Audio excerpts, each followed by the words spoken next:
Hello everyone, today is the 26th of September and welcome to the weekly roundup. Now hopefully I'll get it through this video because I've been very ill the last couple of days, got horrendous migraines.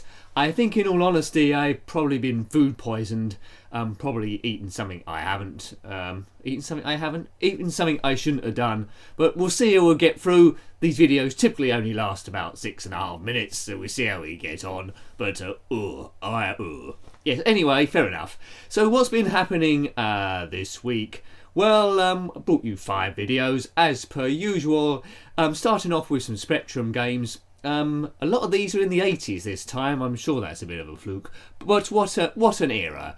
So starting at the very earliest from 1982, we have the aptly named Chess by Scion Limited, or Scion Computers as they're sometimes known. With this game you pretty much get, well, see what you get, 9 levels of difficulty, 0 to 9. I quite like this game. It doesn't set out to be anything it's not. It's a standard chess game. There's a number of options there, as well as being able to choose between white counters and black.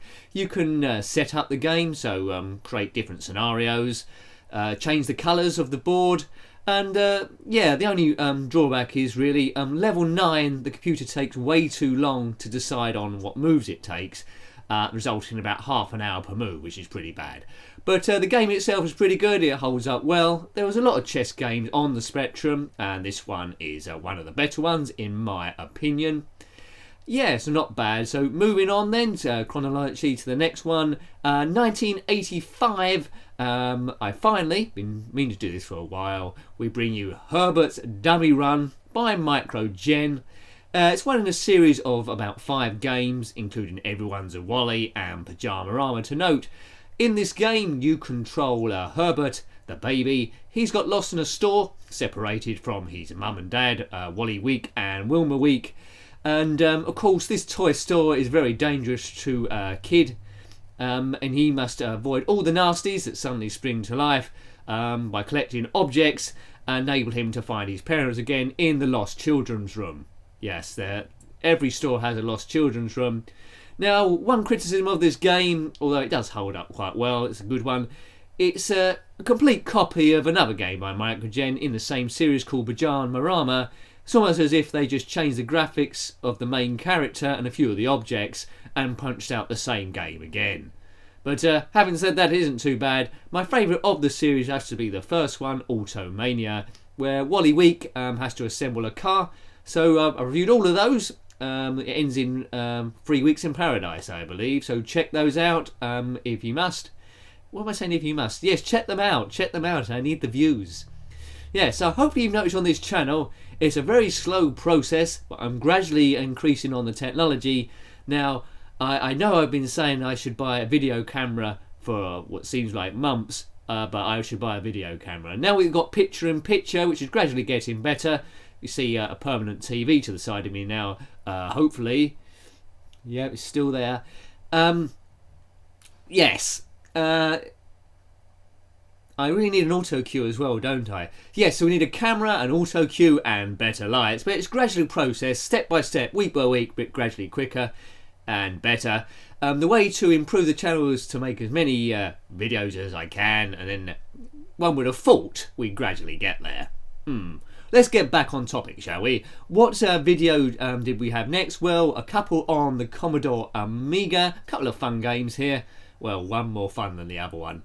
1988, Double Dragon by Melbourne House. Not a very good conversion, this one.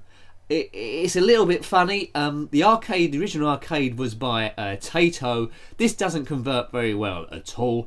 It's a beat 'em up, 2D scroller. You can have 1 or 2 players where you control either Billy or, well, if you're the second player, control Jimmy Lee.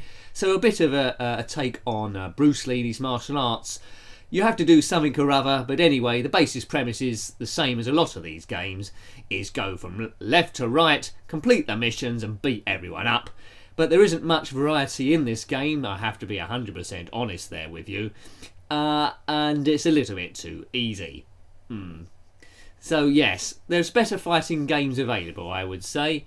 And next, sporting game, Tennis Cup by a French company, Laura Sales, produced in 1989.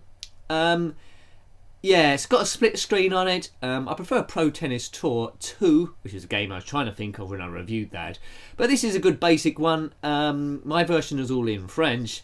But yeah, it's okay. It's okay for a knock around. It's an early example of a tennis game on the Commodore Amiga. It's got speech on it, which announced the scores each time. A bit of a juddery ball boy that runs left and right. A number of tournaments. A few flaws in that you go up the rankings, but more than one person can have the same ranking. So if you're playing it a lot, then all of a sudden you've got 5 players ranked number 1, which is a little bit strange. I don't think that happens in the real tennis game. How am I doing? Well, the migraine is about at 50%. I think we might just be able to last it without me having to run off. And yeah, and last game, quite often is the case, we brought you a Zen Pinball 2 table.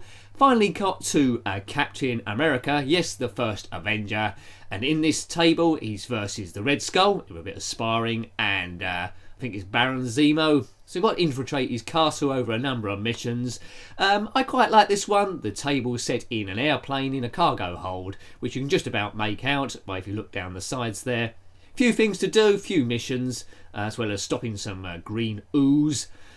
Sparring, as I've already mentioned, and trying to stop Baron Zemo's death ray. But yeah, all very good. All very good. Still haven't brought you that Tomb Raider blundering bit I said I would do, but it's in the mix. We're almost there. We're almost there. So I hope you like viewing the channel this week. We've kept going. We've maintained 5. I do see a lot of gaming channels come and go on YouTube. Maybe the people think it's too much work, but we're almost a year in now doing these commentaries. Blog's not quite as long as that, but a few months.